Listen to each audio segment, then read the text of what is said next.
7 is a number both prime and divine. 7 is a number both prime and divine. 7 is a number both prime and divine. 7 is a number both prime and divine. United like the Justice League, we unlimited. 5 transformed into 7, magnificent amalgamation. Super Saiyan, we ain't playing. 106.5 is the radio station. Tribble Nation is the name of the tribe. 610-267-215. Right now, ladies and gentlemen, we return to the airs of Black Tribbles here on 106.5 FM. People-powered media, PhillyCAM, streaming to you live and direct on phillycam.org/listen. Also on Facebook Live, also on YouTube. And we have a very special guest in the building tonight. It's a long time coming, but a long time friend of PhillyCAM and the Black Tribbles. He is the mastermind, as it were, behind the very popular film production unit called ReelBlack here in the city of brotherly love, and recently announced the closing of his equally and maybe even more so popular ReelBlack Presents screenings that took place for a number of years in the city of brotherly love. Put your hands together and welcome Mike Dennis here on Black Tribbles. Mike, what's up, man? How you doing? You don't have the answers, Sway. I always wanted to say that on the radio. You don't have the answers. I'm good. Thank you for having me. Thank you. Ariel called me like immediately.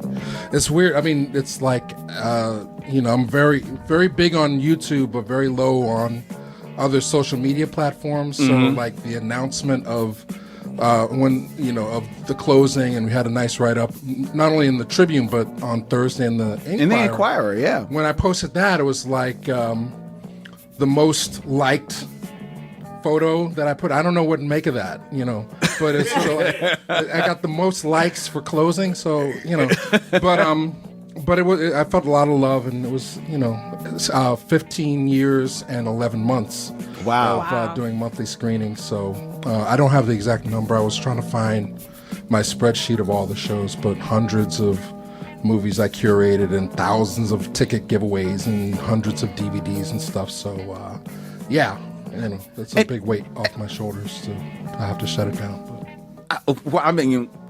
When you put it that way, now I feel like, oh man, it's a big weight off my shoulders. Like, it was. I mean, I can imagine, but you still feel kind of like bad. It's like, oh no ReelBlack for no screenings. No, you have to understand, black film is in a very good place right now. That's true. And the audience that we had coming from the very first show in Philadelphia was a huge swell of excitement, because we were presenting discoveries and rediscoveries in black film, and the first 3 shows were free, and they were standing room only, right? So and we continued because of just this environment, right? The fact that we could find venues for free, that people were excited about it. We had a huge, with the neo soul movement and all that, there was a huge understanding of blackness prior to me even starting. And so I think all those things, and thank you to everybody who ever showed up or volunteered or helped or bought a t-shirt or all that stuff. I have to thank people publicly for that. But now, audiences for movies, it's been a long time. The shift has been the devaluation of the movie going experience. That's true. It's very difficult to charge more than, say, $10 for a movie. Most screenings in the area are probably free or whatever. Yeah. So it was not sustainable in a period of time where everything's available at all times. Right. However, YouTube has become the answer for everybody, and I've been able to program the kind of things that we've been showing for 15 years in brick and mortar on YouTube, and I'm happy to report that it's at this moment we're averaging about 7 million views a month. Nice. And adding about 1,000 new subscribers a day. So I know lots of people that have to shut down. It's like, oh, people losing jobs. I'm so sorry. And they hang on for too long, and it's just a depressing end of an era. But I feel like black film is in a great place, because literally everybody. It's available to everyone. You're making black film right now. It's a black guy behind the camera. He's a black filmmaker, right? So don't blow his head up, right? Well, yeah, whoa. We just got an intern. We just got him in here. No, but Isaiah is not an intern. The reality is, this one. Winning producer, thank you very much. the reality is, the barrier of entry was always economics. That's right. Film. That's right. But anybody who makes a film is a filmmaker. Right. So, what constitutes film has shifted so much to the fact that we all have cameras in our pockets. And we're all under surveillance. Thank you. Like 18 cameras in here. But so I have to watch what I say in case 10 years from now they're gonna catch me on it, right? Right. That's true. Look, I hope it's a safe space because I don't. It's a safe space, but it's FCC space. All right, well, I'll liberate my tongue in terms of thought, but language I will curtail. There you go. There you go. See how articulate I am? That's because Award-winning. I'm a college graduate. I'm a Master of Fine Arts from the American Film Institute. I'm a Bachelor of Fine Arts from NYU. I can articulate the emotion that's necessary within the verbiage of cinema, but with a sepia hue, if you understand what I'm approximating. I love a good sepia hue. It's one of my favorite filters. Yeah, the CPU on my phone acting up now. I need a new one. Oh, you got the filter? No, see, I brought the sepia hue. I didn't give you the plug-in. There you go. I can originate the exact calibration of blackness that is necessary to be on the Tribbles show. But anyway, so yeah, I'm just very happy to have that weight off my shoulders of being committed month to be in the same place month after month. In Right. Era where you can be anywhere and run a internet business, So travel's been great this year, and been able to just widen my purview. I would imagine this also maybe opens it up or clears up some personal bandwidth for you to maybe return to more wholly creative endeavors. That absolutely. Well, I tell people anytime I have a job, it's not to work for somebody. It's either to learn something or to buy me the time to be able to do something creative. So I haven't had this large of a window of opportunity for a long time. Yeah, for a long time, but if you look at my IMDb, you'll see every time there's a big burst of credits, it's because I had free time and some money or some grants were available or time was available to actually do stuff. But so it's nice to see things blossom. It's so great to see so many people that we helped along or helped have people discover here in Philadelphia, aided and abetted having great success, and it's just, we all knew it was possible and real, but so many, there's so much demystification happening now that the information is free flowing, but unfortunately there's a difference between content and art, and I think the devaluing of art is something that needs to be addressed. We can't be going around bragging we shot a movie in a week and it's in theaters for you to go see, because that's not going to help get us to the point where we have a movie like The Irishman with all black folks. It's just going to keep us basically boo 1, boo 2, boo 3, boo 4. Right. So we gotta step the game up in terms of what the artistic the intentions quality are. of it. Absolutely, yes. Yes. That's all I got. All right, can I go now? The rest is on y'all. You're black filmmaker, y'all black Tribbles. All right, I'm out. Go ahead. Any questions? Or how you feeling?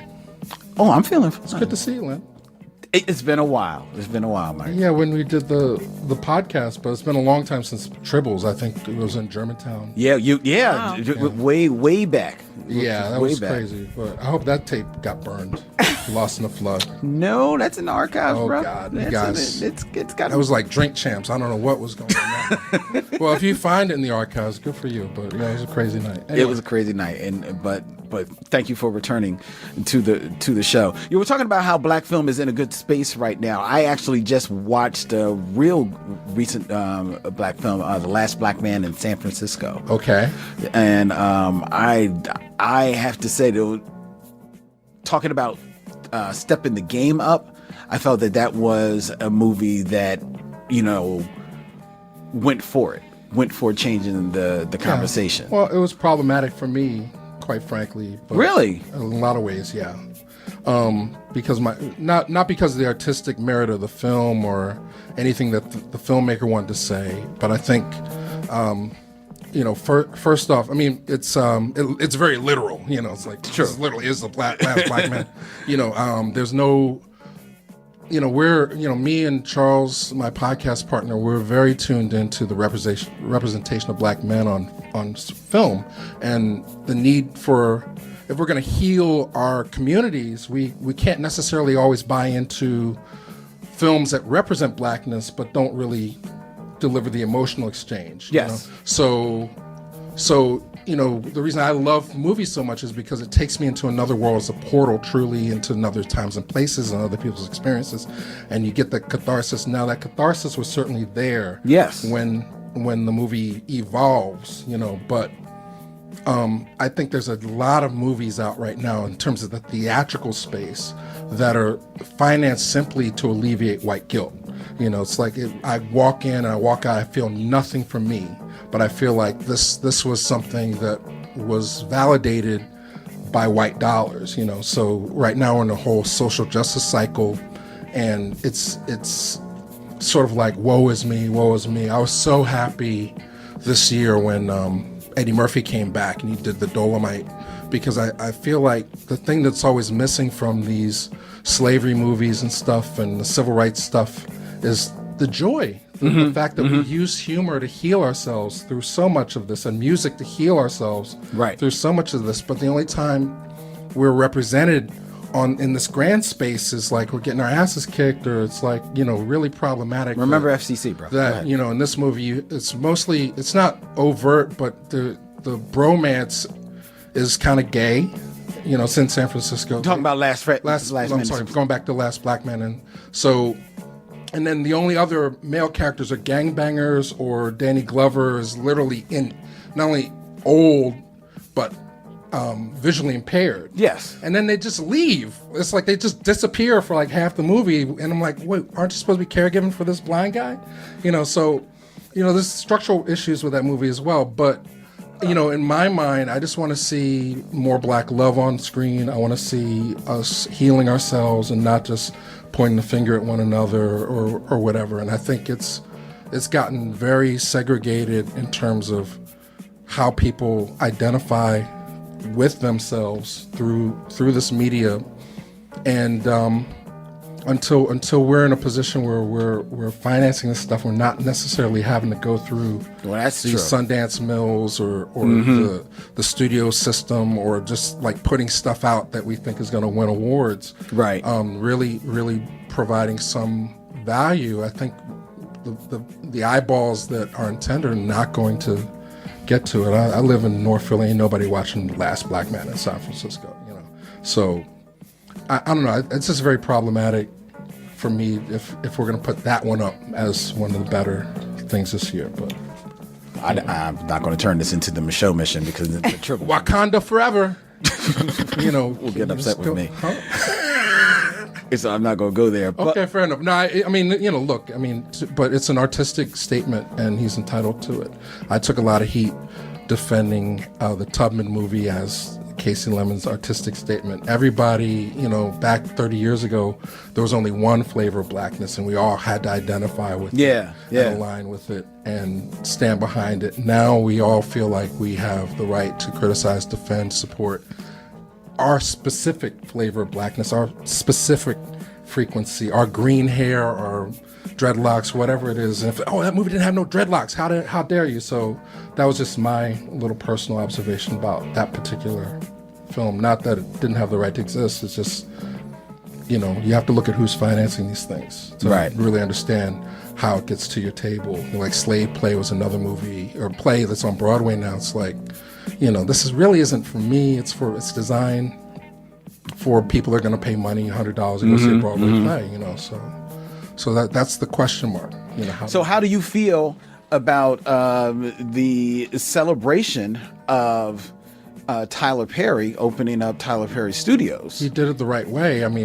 We all have the same criticism with Tyler Perry. It's like, and he should be well aware. Like, what happens when Tyler Perry is no more? Are we still going to be supporting that stuff? I mean, who's next in line? You know, who are you putting on? You got all this studio space, and I think it's inherent that black filmmakers, if they feel like they have any kind of power within this Hollywood system, insist that their work be shot at Tyler Perry Studios. No questions, no ifs, ands, or buts about it. Like, if you're going to be shooting some movie in Atlanta and you're a black filmmaker, you need to be putting some money in this brother's pocket, because we saw this before with Tim Reed 30 years ago. He opened his own studio, and he essentially went under because he could not find tenants. He could not find people to come in to book the space when he was not busy. Right. You know, so I think Tyler has it a little more solved, but he's doing like 20 of his own shows, and then, you know, but I think that's the other thing. If you're walking around, you know, on Instagram or whatever, and you're saying you got power, you got this, you got that, you know, make sure that you support this guy so that he can keep his doors open and he can keep bottled water in the fridge when you come and all that other stuff. Because if he's reliant just on white dollars to support that studio, then it's not going to really mean much of anything. It's just going to be right. You know, opening a 7-Eleven. You know, it's like, I mean, I remember when black people did own businesses in my community, so I'm very much happy for him. But you know, it's the same thing. A lot of these people, they name their businesses after themselves, and then if something happens to themselves, if they physically die or they're discredited, then they're over. It's game over, you know. And so they need to be more forward thinking. If you're talking about dynasties, or Amazon ain't got no problem knowing where they're going to be 100 years from now. I don't know where Tyler Perry Studio is going to be 10 years from now. I really don't. So, but yeah. Thoughts? Am I wrong? No, you're not. No, we're quiet because we're like, yup. That's like, yes, and yes. Byron Allen too. Hold his ass accountable. Should he win all this money? Excuse me, FCC. You know, because I'm still waiting for Black Weatherman. He owns the Weather Channel. Where's the Black? There's Weatherman? some black people on there. I want to see Black Weatherman School. Byron Allen School for Black. Byron Allen School for Black Weathermen. He owns a griot. I want to see Byron Allen School for griots. You know.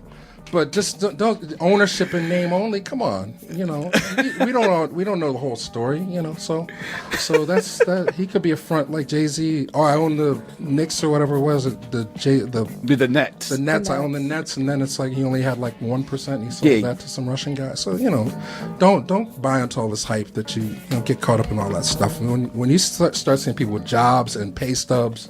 Tyler Perry Studios paid me, Byron Allen paid me, then we should all be happy. But you know, 30 years ago, there literally was, when I got out of film school, you should call Spike Lee. It's like everybody's calling Spike Lee. You know, I had an opportunity to work from one day, and it was a great experience. I could say it's on my resume.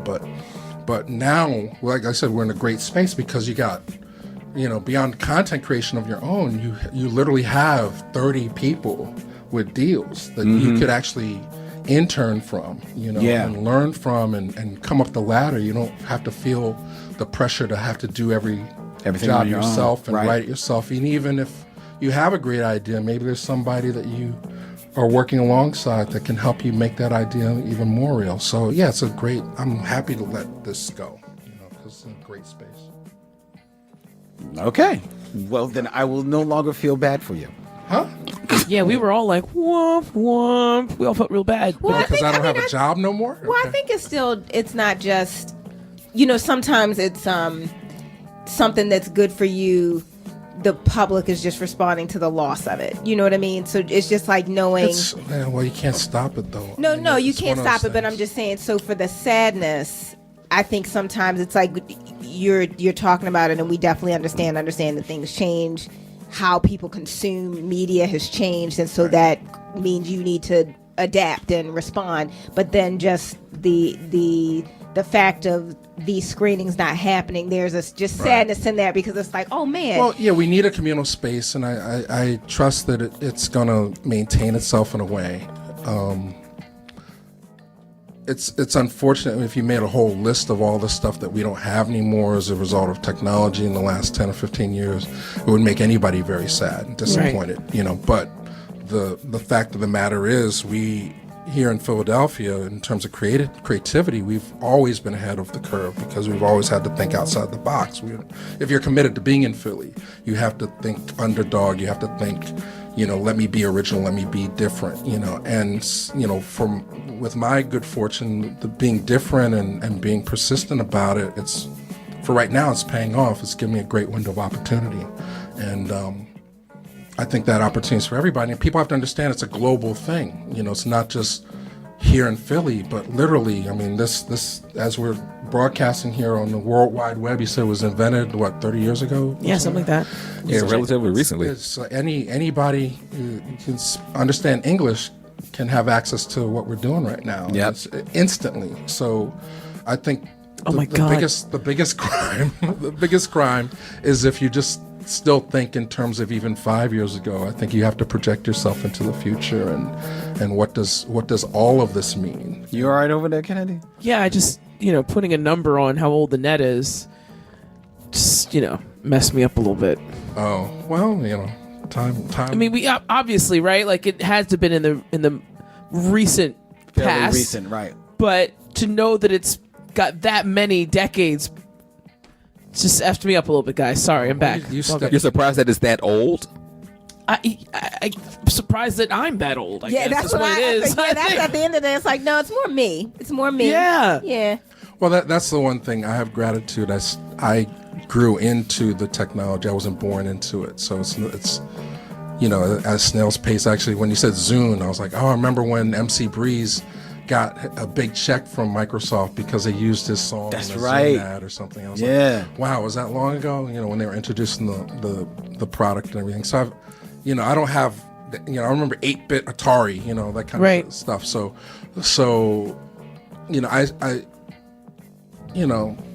I feel very fortunate that I grew into it. But I do feel very old. I do feel like there's a limited amount of time. And certainly with anything, there's a small window of opportunity for this because a lot of what I was saying is black film, it's reactionary. Yeah. As Charles would say, we react to things. We always seem to feel powerless about this. Mm-hmm. And what we get to see is a reaction to what has happened, transpired before. So if you look at what's coming out in this era, it's simply a reaction to the Donald Trump being in the White House. Right. A lot of liberal-minded white folks with a few extra dollars, they say, now they're interested in our oppression. Tell me your story. Can you put this together? But, just like in film school, when I was in film school, there was a big, Vietnam fest, late 80s. There's a lot of homeless people on the streets. And it's like every person in class, the short film was about some homeless guy. And I'm like, oh my God, when is this going to end? This is just too obvious, Right. So again, think 5 years ahead. And realize that if you are a filmmaker, that doors are being opened, but you gotta, if your dream is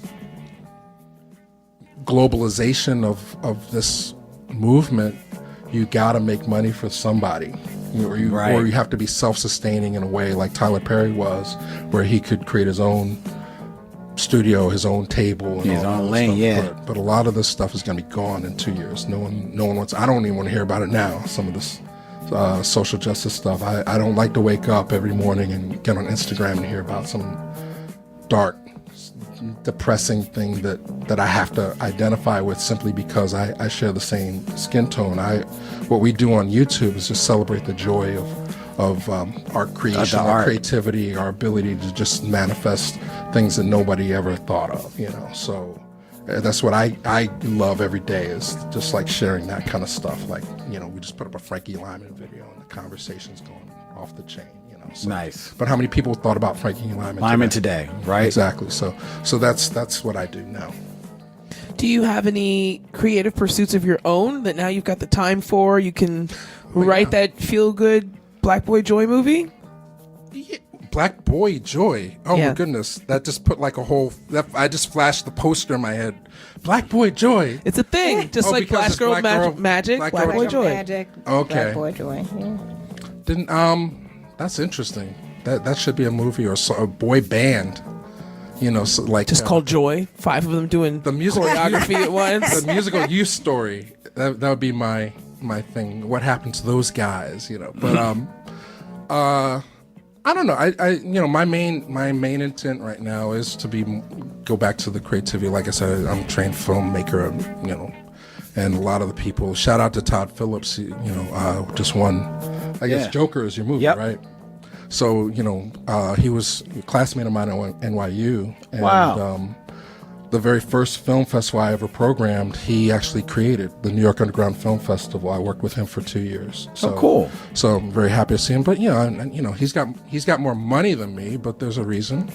And I'm trying to get some more money than I have now. So, you know, I have to get to that point. But, you know, right now it's good because I'm just writing for myself. I'm creating for myself. And most of this stuff, if I've committed a year to writing and being an artist more, and if I like it, then I'll share it. If not, I'll just keep it in the drawer, you know. But I don't feel that pressure like I did in the past, where it's like I'm gonna commit a year.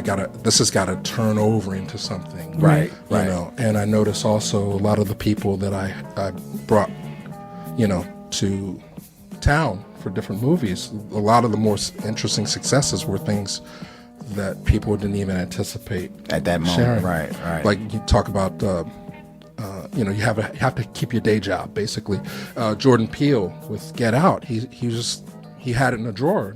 He wrote it. He had the intention of making this great thing, but it wasn't until somebody brought it up. Oh, I have this idea that no one would ever make, and then we Get Out. So.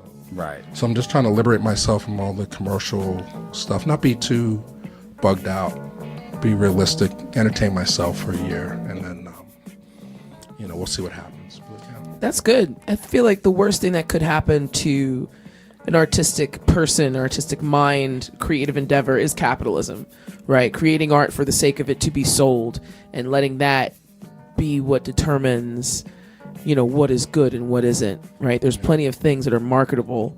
The Kardashians are point in case for that, but they're not artists, right? They're not creative in any way. Well, we owe it to the audience to give people our best, and right? Because it's a monster that's created with this. People just have an incessant need to be distracted and entertained, but not everything that we're putting into our brains is healthy for us, you know. And I think that distorted image, you know, prior to even social media, it's been poisoning black people forever. Right. And I think when we started the screening series, the whole thing was I want to provide an antidote. You know, it's just puzzling and troubling to me that we have no control over the images of ourselves, you know. And now that's evolved into, is it representation or is it justice? You know, is the movie that you're making me want to go see based on the poster and the cast and the theme, is it really something that's designed for me to get my emotional catharsis the way white folks do all the time when they go see a Tom Cruise movie or Bridges of Madison County, where we can enjoy those movies, but we have to filter it through 3 or 4 layers for us to really feel that. And one of those layers is very poisonous, like that can never be me. You know, so it's not to say that we should be copying the success of other people's artistic endeavors, but really tap into what is it makes us us. And you know, I think that Jordan Peele movie really is one of those movies that kind of blindsided a lot of people in that sense of giving both sides, you know, like, you know, for an hour and a half, black people could feel like, wow, somebody understands me. And then for an hour and a half, white people had to look at a black character and really internalize their emotional state. And I think Moonlight was another movie that does that, where you really, but that also shows how deprived we have been over the years in terms of being able to get full representations where there's a character arc on a character, you know, a black male character specifically, but any character. Usually we're just in for 2 scenes and we're out, and we hold on to that. Jimmy Walker, we hold on to that. Martin Lawrence, we hold on to that. Gary Coleman, because that's all we had at the time, you know. So you know, but that's a huge mountain of cultural influence that we should be mining in terms of not to give too much away, but my just to put out there for other people, think of all the language that's been created through hip hop in the last 30 years. Just specific, just like you hear like and it just triggers some memory in your head. Why aren't we using this in motion pictures? This collective consciousness that we have, just through these quick bites, like we do it in memes and things like the Jordan face and everything. But how do we connect people emotionally quickly, but then hold them to a story that gives them also that realization, that aha, So that's basically what I've been doing the last year or 2 years, trying to figure that out. So you've been in a lab. Yeah, you've been cooking. Yeah, he's trying to analyze society. No, it's just reading the comments of people on the channel. We hit a saturation, a tipping point where we have enough viewers where I see there's a huge void in terms of representation or justice. It's like I love everything, but I'm not necessarily seeing on this wall what the audience that we've cultivated and nurtured on YouTube expects. So is it that are you seeing like a specific thing that people are looking for, or are they just looking for like a je ne sais quoi? I think most people don't want to wake up every morning worried about stuff. I think most people don't want to feel the trauma that we all have in our DNA from slavery and all this other injustices of being black in America, black in the world. Just the only image that we see time after time that gets amplified. So that's why I said Dolomite was such a profound movie for me this year, because it actually doesn't deal with any of that. It's just like escapism 101. Right. And it connects us all because there's a lot of faces that we just love to see, and they're all in one place. So I think that is healing. Some of this other stuff is just it's just part of the wave. It's just like, okay, this sold, let's make 8 more of these. So yeah, I'm just, I guess, seeking originality, just trying to find that. But I grew up loving John Hughes movies, so who am I to be? I was wondering, like, all represented. When did the love of movies, that moving image, first manifest itself? I don't know. I think everybody who loves movies, they it's a form of escape. You lose yourself in them. Yeah. But I just, at a certain point, watching TV shows and stuff, was curious about it, and then maybe high school, the door opened. That first door opened where Spike Lee and Jim Jarmusch and Charles Lane, they were all making these simple black and white movies out of New York, and right. And I was about to graduate high school. I knew I wanted to go to film school, and I got in. I only applied to 2 schools. I got into NYU. So did you know going into high school that you wanted to be a filmmaker? Probably around. Yeah, I mean, I'm very fortunate. I mean, I meet people that are much later in their lives, and they're still trying to discover their what purpose, they want to do, right? Their passion or whatever. I'm either retarded or stubborn or just really, really smart. But once that bit me, and I knew I wasn't going to be playing baseball or driving an ambulance, So it just the creativity, and then again Spike Lee having that image, and Robert Townsend, Hollywood Shuffle. Yeah. Those movies came out in my senior year. It just made me more aware of the social responsibility that comes if you're black and you want to make film. And then I was lucky, interned at the Cosby Show and worked for him and Black Filmmaker Foundation. So all that's my that social responsibility aspect and wanting to represent and deliver high quality has always been there. So yeah. That's cool. But yeah, it wasn't until '89, Public Enemy. A lot of my friends wrote for The Source. Like being in New York, you have to imagine being in New York in 1989. That was like the epicenter, the vortex of black empowerment, hip hop culture. Yep. Paris One spoke at my school. Was at a Fishbone, Red Hot Chili Peppers concert. I mean, it was just all kinds of energy then. So I think that's something I have that people who are coming in later might not have that same connection, because it was such a flash. I mean, it's sort of like we had Public Enemy, and then what, like 5 years later, gangster rap. Yep. Kind of just took it all over. Not even. It wasn't even 5 years. It probably would have been even within that it started hitting. But I mean, just think of how much bandwidth Puffy with the shiny suits and Dre with the khakis and took away from those voices, you know, of just love yourself, you know, right, instead of loving things. So you know, that hurts a little bit when I look back. My generation, you know, we went for the okie doke, you know, even like shit. Excuse me. Even let's go. The fine will be in your pocket. Fair enough. You know, I apologize. I hope you have a delay.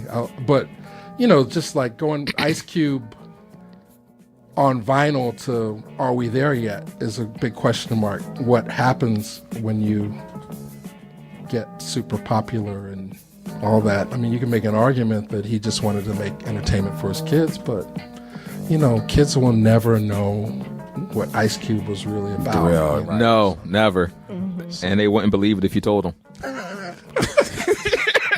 So this dude, Friday guy, you know. So there's people who don't realize that Ice-T was always on.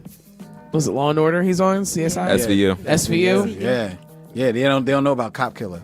Yeah. So you know, but you know that's it's an interesting topic for debate. But. Well, I mean, like, would you call it like evolution of a career, or would you just be like he wanted a check? It's just the way all subculture goes. It gets commodified, so things can happen very organically and truthfully.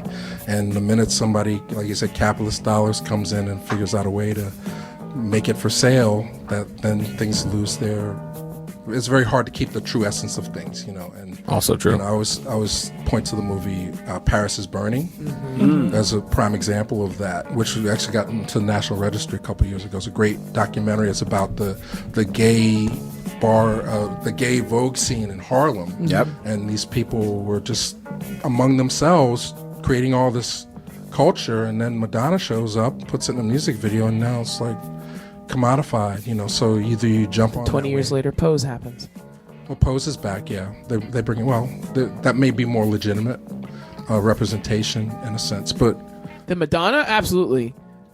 Yeah. Well, that's us telling our own story, you know. But then it's debatable when you look at Straight Outta Compton. That's us telling our own story, but you see what we did with our story. Not only superheroes, but liberators of free amendment speech. Oh, don't get me started on Dr. Dre in that movie, man. It's a great movie. It's not a great movie. It is a great movie. No, it's not. It is a great movie. This is not which movie?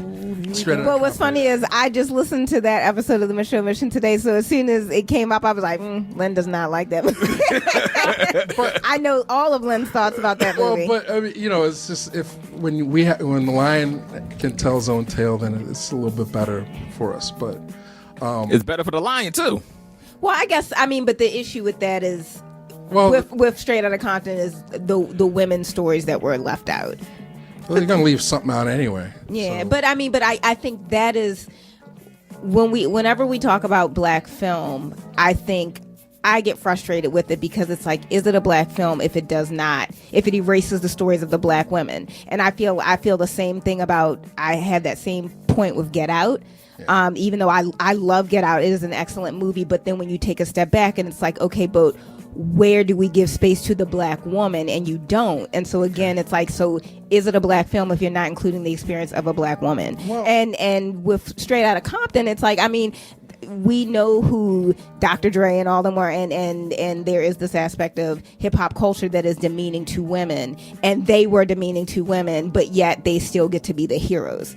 Well, you know what I mean? Well, I understand completely, and I think that we can't. We have to look at the truth of what the movie's trying to say, first off, and who the artists are that are telling the story, right? I think too often it's representation of justice, right? So too often we get these movies where black people are represented, but also you get Asian people in there and a woman here, and it's not necessarily truthful to the reality of things. And I think also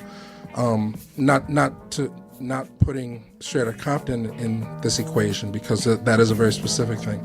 But often we want to revise the truth of the time period and think that everything, just because, like, take this one fragment of what we understand and not necessarily put in relationship to the other things, which is, I think, what you're saying about Straight Outta Compton. So the answer there is like either you got to have a woman producer or a woman in the room when they're writing the stuff, and I think that's another battle, getting more women involved in the creative process, not only of filmmaking but producing, and having those final says about what stays and what goes.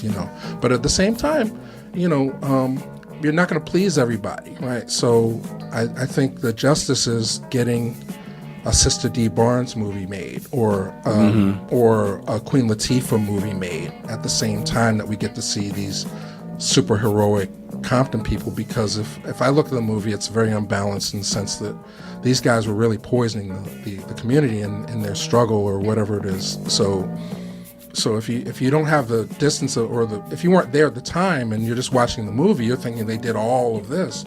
But the reality is, the same week or the same time I had Straight Outta Compton on my turntable, I had Queen Latifah on my turntable, I had Public Enemy on my turntable, I had Moni Love on my turntable. So there was a much wider range and more diverse representation of the black experience as a young person. Kid and Play, was counterbalancing what I was putting into my mind. It was only when the radio stopped playing all those people and all we got for 10 years straight was materialism, gangster crime, that I started to feel like things were getting distorted. And then now we're discrediting Cosby for whatever reason, and it may be valid or not. But we don't have real life heroes at this point that we can look at and say, okay, what can I aspire to beyond that? If everybody is just out for $1 or trying to get shine off of somebody else's thing, you know what I mean? So we're talking about real life heroes. You, Mike Dennis of ReelBlack, are definitely a real life hero. If you say so, I'll take it. Well, dude, I was looking at some of the in the posting of what was happening with ReelBlack Presents. I was just my secretary. Just write down what Len just said. I'm a real life superhero. Well, you are, man. I was looking at the people that were writing in their thoughts and sharing praise for everything that you have done with ReelBlack. Actually, I believe even in the piece in the Inquirer, Ava DuVernay is quoted because of your work with her. And I will speak. Ariel brought up the Michaud mission. I will speak of how very highly myself and my partner on their events think of you and what ReelBlack is doing, man. So you definitely you that dude, man. I hope so. You know you are, man. You know you are. I see you walking to these screenings. When we go to the screenings, man, you could tell when Mike walks in because it's like everybody, all his, oh, Mike's here. All right. Okay. All right. Well, if you say so. I mean, that's another perception. I'll accept that one. I'm still trying to align myself with. It's interesting. You have 15 years like where you're running literally. You start the projector and then you turn the light switch off, and you have 15 years of people, oh, that's the guy that can hook me up with some free movie tickets. And then you know who you are. And then you also have literally thousands of people that you don't know. And who's that dude? Like a lot of people, they think I'm a woman because of the logo. They make up their own fantasy character of who ReelBlack is or who Mike D is. So I'm having a little identity crisis in terms of that, but I'll accept your love. But some of the stuff, I don't want to ever have to run and click the light switch on my own movie again. So I got you. Too much work. So real quick, what's the next step for ReelBlack? What should we expect? Well, as I just said, I mean, just watch on YouTube and pay. If you like me, love me. I mean, hopefully I try to hold myself accountable to what I say, and I just think, it's a lot of karmic debt. You got to think all the people that I've talked to and met and been in rooms with, and I've heard all the concerns. Everybody who's ever told me a personal story, I'm an empath, and it clings to me. It's like, wow, more people should know this. More people should know this, and that's traditionally what I've done. But on the creative end, how do you take what you know how to do and make things better.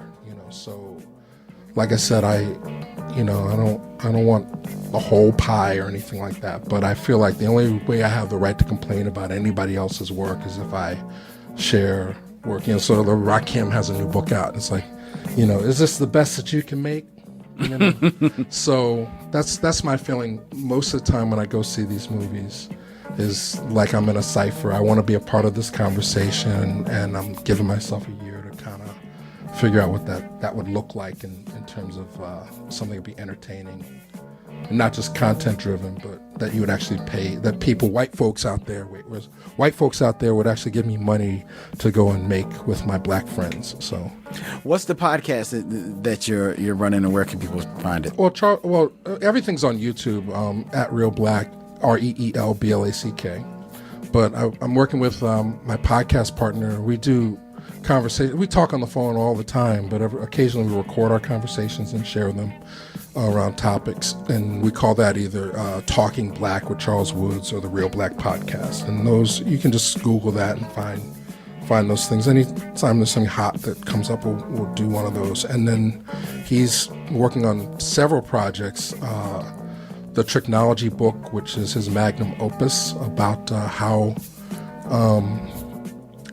just different tropes in American film that are used to sort of reinforce white supremacy. And in January, we have a sort of a tangential presentation we're going to do at the Denton Black Film Festival in Dallas, Texas, which is it's called Savages, Servants, and Specialty Acts. And it's basically looking at film clips from the past and putting within the context of the colonization of black people, like being stolen from Africa to enslaving our minds. So that's something that we're working on now. Okay. All right. That sounds deep. Because that's Mike. But that's what the D's for. The D's for deep. Mike D. Gotcha. Mike, thanks so much for stopping by here, man. I appreciate this. Tribbles. Are you a Tribble? Do you have a Tribble? I had a Tribble name. I forget. I think it was Dexter St. Jock Tribble or something like that. That sounds like you, bro. That's definitely just yours. That is definitely yours. I was anointed Dexter St. Jock. That's definitely you. Thank you so much for stopping by, man. We really appreciate it. This has been real dope, and I promise you, look out. We will get you returning to the show mission on our road to 200.